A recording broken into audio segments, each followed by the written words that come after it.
Good afternoon. I'm Dara Bunjon. I am the food enthusiast here at J More Living. I'm a food writer, food stylist, PR maven, and a frustrated baker. Those of you joining us live, drop your comments and questions for my guest or myself into the comment box, and I will check from time to time. I do want to apologize for last week.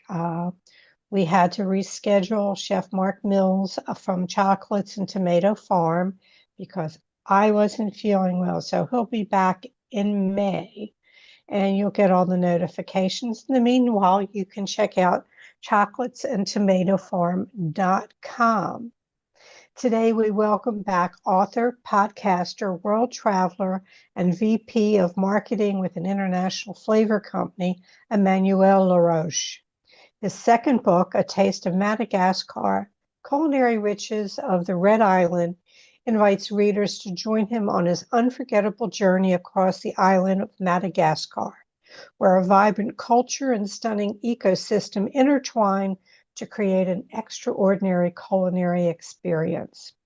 You will explore the unique ingredients and traditions that define Madagascar and discover their profound impact on the global culinary landscape. Alongside the captivating stories, the book presents a collection of exciting recipes that showcase the incredible flavors and ingredients of Madagascar. They can be pre-ordered now on Amazon. You will find a link here in the story. Let's bring in Emmanuel. Bonjour, Emmanuel. Hey, bonjour, Dara. How are you? Very, very nice to see you again, and thank you very much for having me.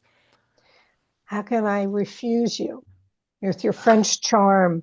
My goodness.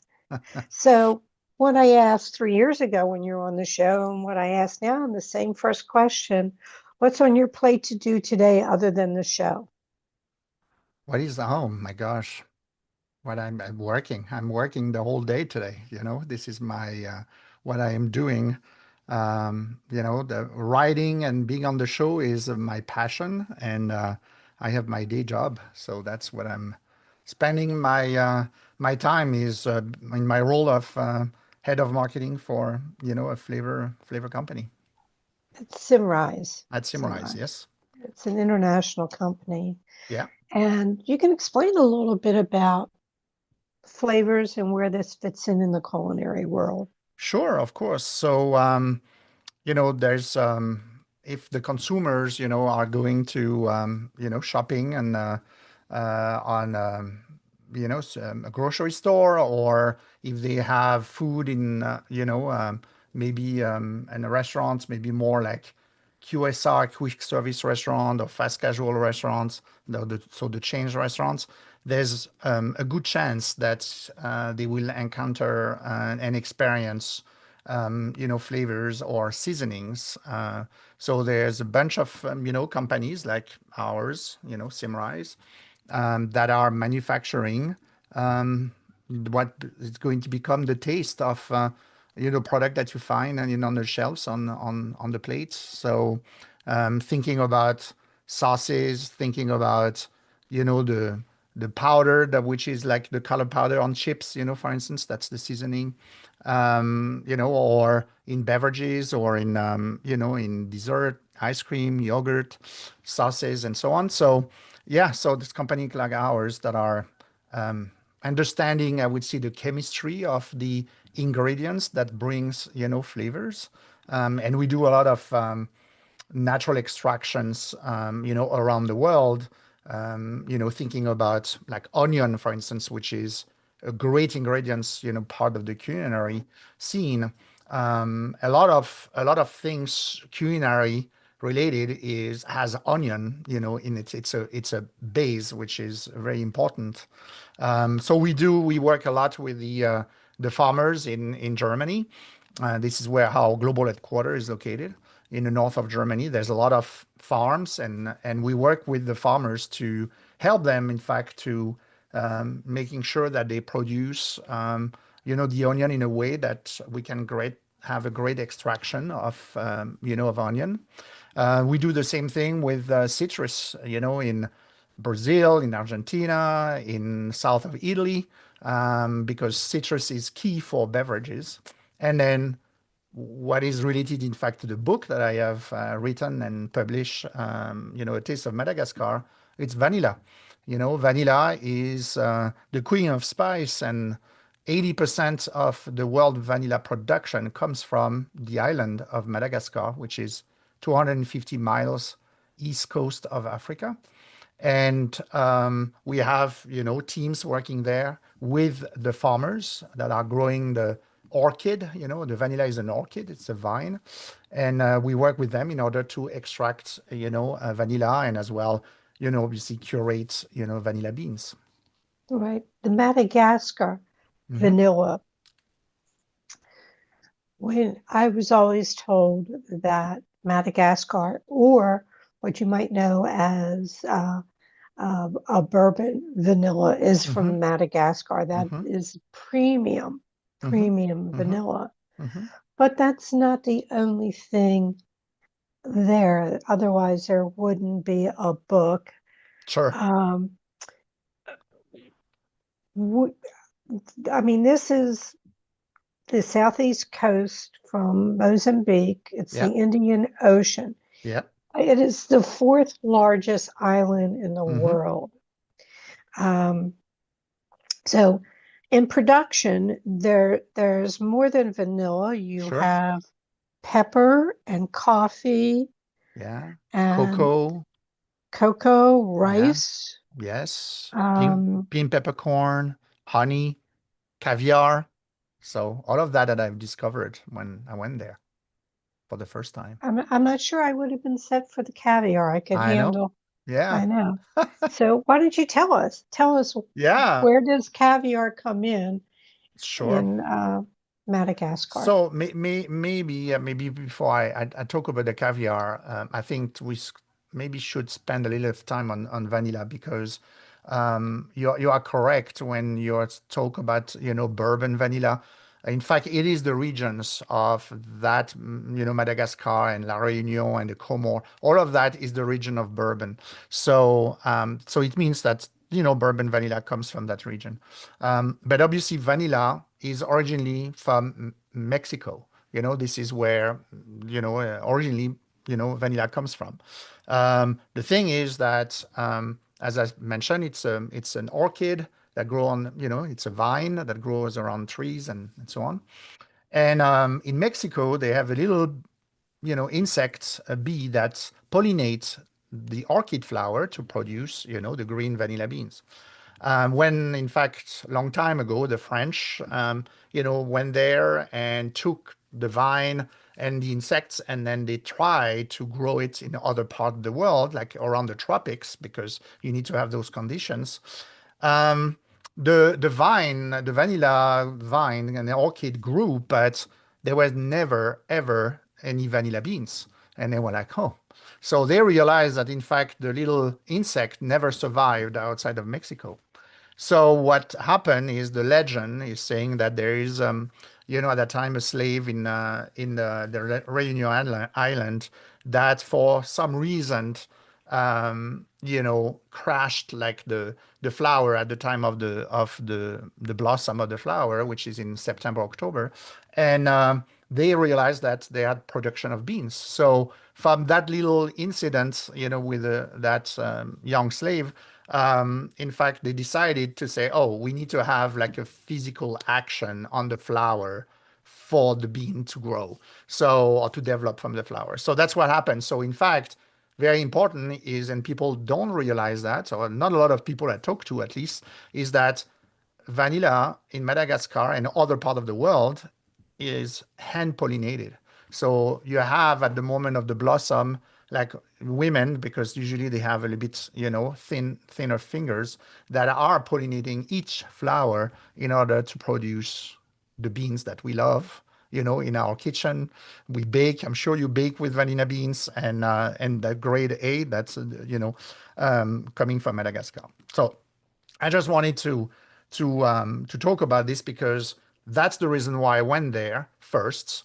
Um, and I took three American chefs with me. I organized a competition in the US. It's for a bunch of chefs and mixologists and pastry chefs to create recipes, to use the vanilla coming from Madagascar. And I took three of them closer to the source. So that's the explanation of the first trip that we went in 2022. And I took Elizabeth Faulkner, took right? Michael Gulota, and then Shannon Tibey, who is at that time was just finishing to be the beverage director at Death and Company, in New York. So, Well, Elizabeth Faulkner is a staunch competitor. mhm, She was, Food Network's yeah, chef. I mean, yeah, women chefs and whatever. If there's a competition, she wanted to be part of it. So the three of them from three different phases of the yeah, industry came with you to the mhm, island. yeah, to And discover vanilla, to see how vanilla was growing, how we were working with farmers, all the curating of the beans and so on. And of course, we had connection with local chefs. We organize like them working together in the kitchen. So that was really exciting for both sides, for the chef coming from the US, because that was their first visit to the island. And that was exciting for the chefs and the mixologists from Madagascar, the Antananarivo, which is the capital. In fact, to have that was their first time that they were connecting with American chefs. So that was super excited, I have to say. Super exciting. all right, so from this trip, obviously you learned a lot more about Yeah, Madagascar. So sure. that was the genesis for the book, the Yeah, in fact, beginning. what happened is, in fact, it's related to your first question that I haven't really answered yet, which is because I went to vanilla. But the idea was that when I went there for vanilla, and then I discovered, those other ingredients that you talked about, and one of them was caviar. And I'm like, caviar, Madagascar? I don't make that connection because for me, caviar, it's Russia, it's Iran, it's France as well, produce caviar. There's some in the US. But I'm like, and so the owner of the restaurants that the executive from Madagascar was working at explained to me, because they are the one that are creating the sturgeon farm in the first sturgeon farm in Indian Ocean in Madagascar. They started talking to me about it, and they say, why don't you come back and you'll visit, the farm. You come to the lake where we have all the sturgeons, and then we do some tastings. And I'm like, I'm going to come back.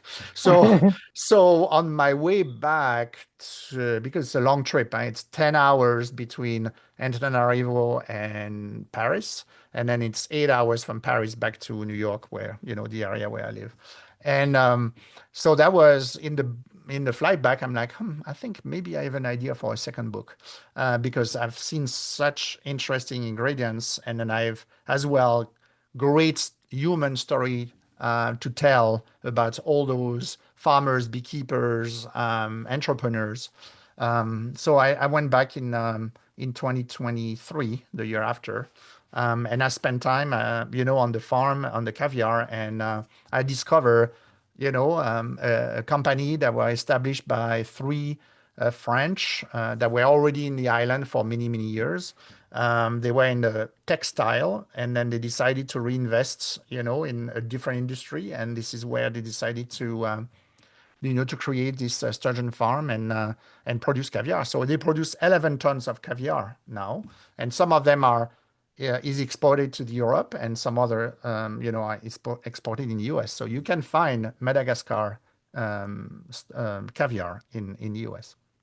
Ooh, well, I would have gone back to Madagascar for the caviar and watch the farm, but Yeah, and they there, there, invite you, so you have yeah, to there's say much yes. more. And I guess some of the history of Madagascar, thinking that it's off the southeast coast of Africa, like Hmm. Mozambique, really was not the main people there. It was more the people from like Thailand Yeah, in and Indonesia and Southeast Asia. Yeah, that's in fact as well something that's what I landed there. My first very shock and surprise, and I don't know why I didn't connect it in my mind, because I knew about Madagascar from growing up in France because it used to be a French colony. They became independent in 1960, so I had a lot of visual from Madagascar in my school books, like geographic books, in school. But I've seen baobab trees, the tree of life. I've seen lemurs and so on. But I never seen what really astonished me when I landed. It was like all those rice fields like everywhere. I thought that was like in Southeast Asia, and I'm like, oh wow, I wasn't imagining this. And then yeah, of course, I said, of course they eat rice, so they have to produce rice somewhere. And I discovered that they eat, in fact, 3 times a day rice. So at breakfast, at lunch, at dinner. That's a big curious in their life. So that's the big, the big surprising aspect. And then I learned as well after I discovered, through the journey from the airport to the capital, when I was seeing, all the faces from like people that we were crossing paths with, that there was a very wide, I would say, profile of individuals, from people that are obviously more from a complexion coming from like Africa, and then some others that had a complexion that are, that are coming from Southeast Asia. And then I learned later that, in fact, the first people that arrived on the island, many, many years back, were from Indonesia. So that you have that combination of different influences. And then, of course, the French went there, but then you had people from India. You had as well influences coming from Portugal. So yeah, and Arab as well. So that's the very diverse, I would say, profile of population. right. Well, many cross cultures there. Um, in some of your notes, you said that Madagascar is the most misunderstood food story in the world. Why did you say that? Because it's something that's, really surprised us is that Madagascar produced 80%, of vanilla that are consumed like around the planet. They are as well the second producer of pink peppercorn after Brazil. Um, and what was really amazing is that when we met with the farmers, and we asked them, so I remember Elizabeth Faulkner asked that question. Said, "So what do you do with with vanilla? How do you use it?" She was curious, and then they looked at us if we had like 3 heads, and they're like, "We don't." I say, "What do you mean you don't?" No, we don't. We don't cook with it. It's not part of our culture.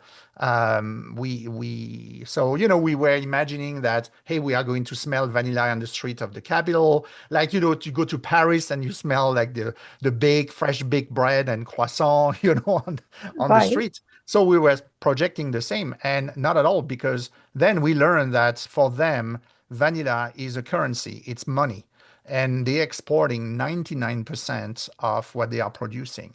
Same thing for the pink peppercorn. So we're like, oh wow. So that's for me, which was really not at all understood, at our level. That yes, this it's coming from this island. Yes, chefs around the world of people in their kitchen are going to use those ingredients, but it's not part of the culinary culture of the island. So that's for me the misunderstood, aspect. And then the fact as well that, again, because it's close, very close from the African border, or shore, is that you are thinking that you are going to see a lot of African influences in the food, but in fact you find those, but you find influences coming from Indonesia, because you have this cure with the satay, kind of sauces, and you are going to have like the beignet, which is directly coming from the Portuguese influence. You are going to find a lot of spices that are coming, in fact, from more the Arabic, influences that came through, of course, I'm talking about century earlier. But you have all that combination. You find as well ingredients like dessert that are a blend of like peanuts with cocoa, and which is wrapped around like banana leaves. So there's an interesting variety and a complexity of ingredients in what the people eat. I mean, I'm sure there were a lot of things that surprised you. Was there's one thing that surprised you the most about Madagascar once you started traveling across the island? It's how people how probably the level of poverty, in the island, which is, yes, it's great islands with a lot of landscape, very diverse, landscape around the island, from high plateau in the center with, really mountains, and then you have, the coast that are very tropical, very dry in the south, and then lush, tropical forests, in the northeast where vanilla in fact grows. But then this is so you have that level of poverty, but you have at the same time a population it's about like 30 million people on the island. By the way, it's the size of Texas if people try to visualize. And then they are always smiling. They I was welcome like everywhere. People opening their doors, come to their home, share like a meal, with them, even if they don't have a lot to share. That's part of, the way they treat, visitors. And I had the chance to travel not as a tourist. I made very good friends there, based like from my first trip. And the person that, after I told that person that I will writing the book about his island, he was so excited that in fact he took off, and he was my guide during my second trip and my third trip. We did the north part of the island on the second, and we did the south on the third last year. And again, I've seen that smile on the face of people, and he was able to introduce me to those individuals that I was interested to meet for the book, that no one as a tourist would have the chance to meet with. So that's probably the thing that's really, I said I came for vanilla, I stayed for the other ingredients, and I came back because of those people, because of the human story behind those ingredients. So I guess that is the walk away. Um, and people reading the book is the people. Yeah, it's That the people's story behind the ingredients. I mean, for me, this is important, and this is something that I always have in mind, even when I am home here in the U.S. I've been in the U.S. now 23 years, and even when I shop, I like to go to the farmers markets. I like to talk to the farmers, people raising animals, whatever that I am going to buy, trying to understand their stories. I think it's important. It's important to put a face, behind these ingredients that we buy that are coming from outside the US. Of course, in the book, I use the example of, the product from Madagascar. But I think for me, for people that are reading the book, I hope I will give them this curiosity, to engage and learn more about the human behind the ingredients. And my perception of the way how I look at maybe a vanilla bean now is very different now compared to before my trips. Before, maybe I'm sure it happens to you and of the people listening as well, is that I have vanilla beans in my kitchen, and now, or maybe one or two are dry, no big deal, I'm going to throw them away. Or now, after I've seen the craft behind those ingredients, the time that it takes to grow vanilla beans, the hand pollination, the whole curation. It says that it's about, like, for a bean that you are going to enjoy, in your baking, or your cooking, like about 40 hands in Madagascar have touched that bean, wow. so there's a lot of things involved there. And then this is the livelihood of those people. You have to imagine that those farmers, when the bean is the harvest, so they bring the beans that are green, in fact, um, and after that they have to find people to buy those beans from them. So company like ours, or others, and then this is a curating process, coming. But those farmers have going to sell that that day, which is in fact they are going to receive the income, which is only one harvest a year. So those people are getting money, only one day of the year. And some of those farmers, this is the only thing that they do. So you need to imagine that people have to figure out how to manage that income throughout the rest of the year. So that's why, we are helping them to diversify their crops, learn how to, to grow other things that they can have more regular income. But the idea is that now I pay attention. My beans are wrapped into plastic. They are in tin cans, and I want to keep them moist because I know all the work and all the human, dimension, behind each of those ingredients. So that's probably that message. So I want the people to be curious. I want them to learn. When they travel, how to explore, how to, appreciate the human story behind the ingredients, and protect as well, what makes this unique. If we Right. want to continue to enjoy vanilla in our kitchen, bake with our children, our grandchildren, and that it will continue, generation after generation, we need to make sure that the production of vanilla in Madagascar will continue. So we need to have a little bit more, I would say, understanding and compassion, maybe, for those people that make Right. us enjoy, Right. life on the Western world. Just to remind people, the name of his current book, A Taste of Madagascar, Yeah, Culinary Riches I of can the show Red it to you. Island. There you go. You can pre-book it now. It officially hits the shelves February 17th. Yeah. And I think you have it hard copy and that they can also get like an ebook, correct? Yeah, absolutely. They can have an ebook and then the hard copy, yes. And then there's Oh, plenty of pictures, in the book, and which I really was excited to work with the publisher. Is there's tons of pictures, so in the book. right. There's also recipes, I think you said like 22 recipes Hmm. of varying, for the amateur up through the more creative home cook and chef. Yeah, I would Um, just wonder if I may add a little word on this. I want the people to make sure that they are not surprised when they look through the recipes.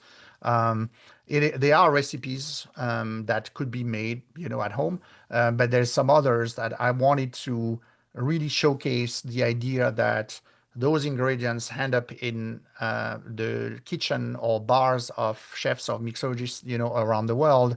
And obviously, some of those recipes are going to be more like chef-like and more elevated. So that I don't want the people to be surprised and say, "Oh, but I cannot make those 22 recipes." Yeah, I mean, some are a bit more challenging right. for sure. Well, it's more of a book about Madagascar. The Yeah, recipes are just an added bonus. exactly. Yes, it's not a It's cookbook. it's Thank you. it's Yes, not a cookbook. yes, And you started, I want to go back to, you have the podcast, yeah. um, Flavors unknown. Yes. Flavors Unknown, and folks, flavorsunknown.com links you to everything that Emmanuel is doing. This book, the podcast, his previous book, Conversations Behind the Kitchen Door. Emmanuel is food curious, and we benefit from it. He gets an idea, and we were talking before we went on air on his first book. He told me and discussed that, finding the time to write was not easy for him. So he books a bed and breakfast and goes away for the weekend to write. And I asked him this time, I said, "Did you do the same for the Madagascar book?" And he said, "Yes." I said first that I was very, very surprised that you remember this conversation. But yeah, I mean, this is for me the process. I'm guessing every authors have, the process that works for them. Um, you hear a lot of time people said you need to you write every day. You wake up, you write, or some people are more night owl, so they will write in the evening. It's very difficult for me to do my day job, in charge of marketing for the company, the flavor company, to suddenly at the end switch, and switch to creative writing. So that didn't work for me, and it worked for other people, and it's fine. But for me, I have seen that. And maybe as well, it's because I started writing the first book. It was during COVID, so I Right. maybe needed as well to escape at one moment. So, but the idea is that, yeah, getting into a long weekend from I call it like my 3-6 process. So it's like 3 days and then 6 hours of writing per day. So usually I wake up at 5 and then I write, until I'm, maybe like 11-ish, something like that. And then I will, because I'm a foodie, so after that I will take a break. I will explore, coffee stores, breweries, restaurants, and then I will go on a hike, and then I will Come back. revise, my writing, and then do it Right. again the next day. Right. So that's my process. Well, what's next for Emmanuel Laroche? Yeah, I'm going to share it, but I am in the midst of it at the moment, and I am. I am, in fact, trying to challenge myself to switch from a nonfiction writing to fiction. So I am writing a novel, a murder mystery book that is set in the culinary world and the restaurant world. So I have written about 10 chapters now.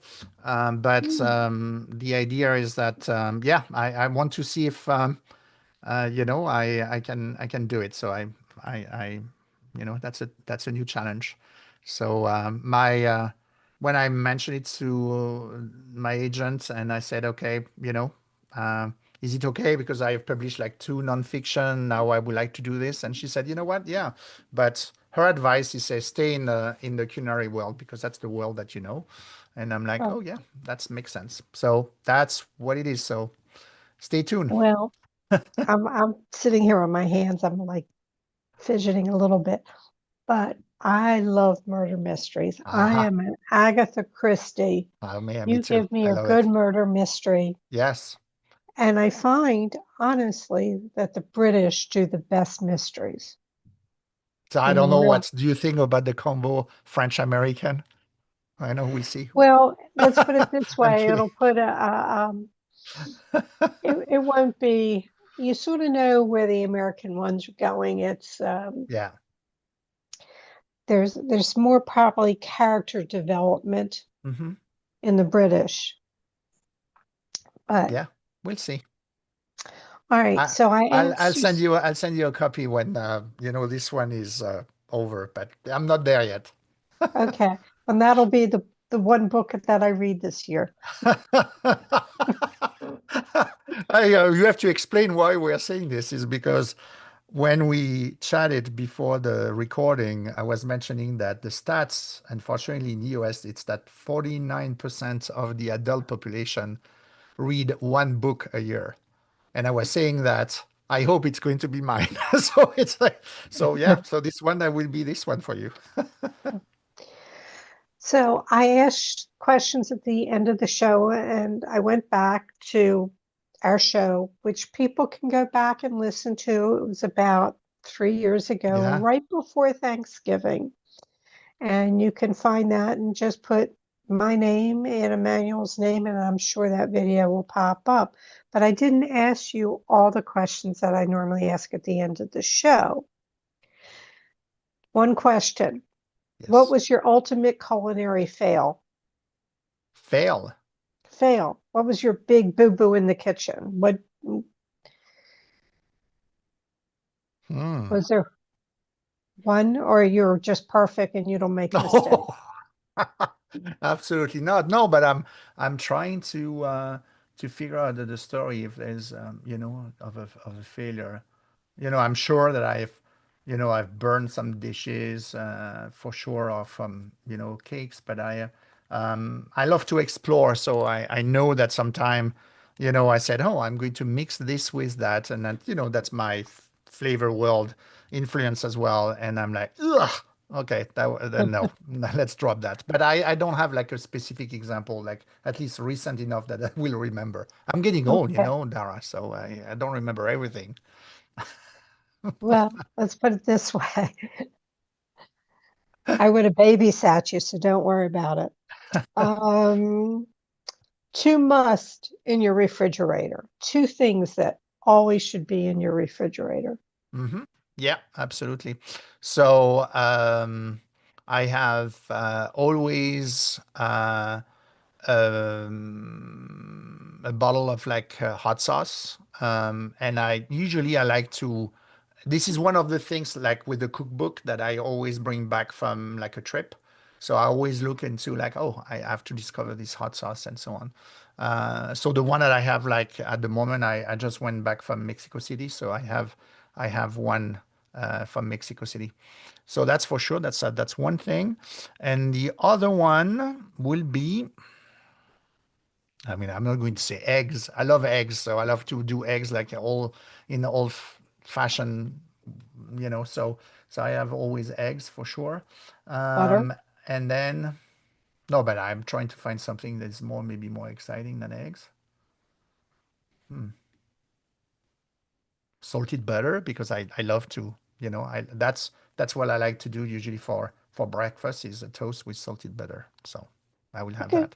And then maybe a jar of no, a jar of preserve. So I love all different kind of preserve. So recently I've ordered like the whole line of preserve from like a company from Brooklyn. I don't remember the name of it, but with like very interesting combo of fruits and spices. So like strawberry saffron or Oh, something like this. okay. So I like that. Sorry, it was a long answer, but That's okay. That's okay. And what didn't I ask you that I probably should have? oh, you have those complicated question here. Oh, you know what? Maybe one thing is that what was that maybe I always like this idea of like what was the fun things, the fun part of the book to write, and what was the most difficult part of the book to write. Go for it. The platform is yours. So the most difficult one is, in fact, not about the writing, but it's about the topic, and we haven't spoken about that at all. Is that there is an animal called zebu, which is Zebu, which is a hunchback cattle. That's part of really the image of Madagascar, and I have a whole chapter, on this. And the thing is that zebu is more than protein of meats that the people will eat. It's part of their sometime like belief and connection with the ancestors. There is as well it's a representation of wealth. So there's a lot of symbols around that animal. And my first trip, I in the north, yes, I've seen them. I have eaten zebu carpaccios and then zebu skewers on the side of the road, but I thought that I didn't have enough, and I was like really frustrated because my book was, I would say, 80% done, but I had little holes on it, and that one was a big one. So I talked to my friend Nirin from Madagascar, and I say, hey, next trip, in 25, I really need to focus on this. So as a good friend, do is he organized a trip in the south, which is more around the Zebu and region, and I went to like the fantastic markets of Zebu, the one of the largest of the island. Um, and then as well, I had the chance to. There was a surprise one day when I woke up at breakfast. He said, "Hey, I have a surprise for you," and I'm like, "What is it?" And he said, "You are going to have a one-on-one conversation with a chief of a tribe, which is the Bar tribe. It's spelled Bara. So I haven't had a chance to tell you, but there's 18 tribes, around the island, and that tribe in the south are really taking care of, like the cattle and the zebu and so on. So I had the chance. I was invited to come to his village, which is very basic house built in like dirt and all different kind of ingredients that I'm not going to go into the details. People can read the book, they will see. But then it's really mini like one room, and this is like there's nothing you are directly on the ground, so sit down on the ground, and then interacting. So I had my mic, and I'm talking French to my friend from Madagascar, and he's translating in Malagasy to the chief. But then I have that conversation. So that's I learn a lot, about everything related to that animal and what it represents. And I think it was hard for me to organize all those insights, in the chapter. But from what I've heard from people reading the chapter, they really loved it. So I think that even if it was the hardest thing to do, I think the outcome is pretty good. So hopefully people will be curious to read that part. And the fun one was all the stories with my friend Nirin from Madagascar, because he's a great person that has fantastic connections. But we had so much fun. We several times lost our way and directions, and but I was the one nervous about it. He was like, "Okay, Emmanuel, just relax. We will get there." It's an Or island, yeah, yeah, eventually yeah, we'll get yeah. It's a big island, though. And then the other thing is that we spend time on the road. I mean, there's on the last journey, we one day, more than one day, in fact, we spent 30 hours, 30 hours, on in a car, just stopping for bio breaks and a little bit of food, no sleeping, and to cross, in fact, one side of the island to the other, because there's no road. It's only dirt road, and going through little villages that are there that you have no idea that you are going to find, villages. And but there was a lot of fun. So we laugh a lot. So I hope that sense of humor adventure. and adventure is captured in the book as well. Okay. Everyone, A Taste of Madagascar, Culinary Riches of the Red Island. Emmanuel, thank you so much.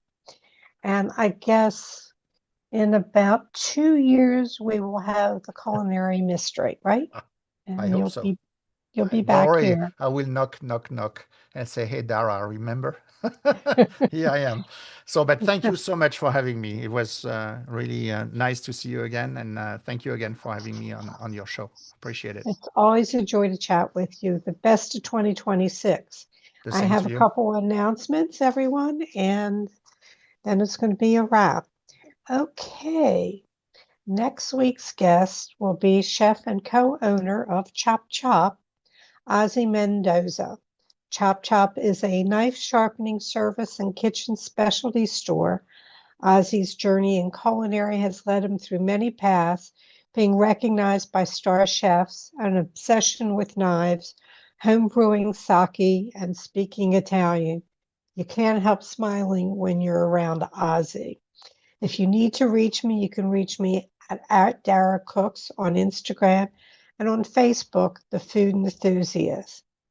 jmoreliving.com is the website, and if you go to the menu under the food menu, you will find the Food Enthusiast, and there will be the videos, all the videos from the Food Enthusiast, and you can also sign up for a bi-monthly food newsletters. As I've said before, all shows are immediately archived in video form on Jmore Living's Facebook page and jmoreliving.com. We truly appreciate it when you share our show with friends and family. Feel free to go back into our archives and enjoy past shows. May your plates always, always be full.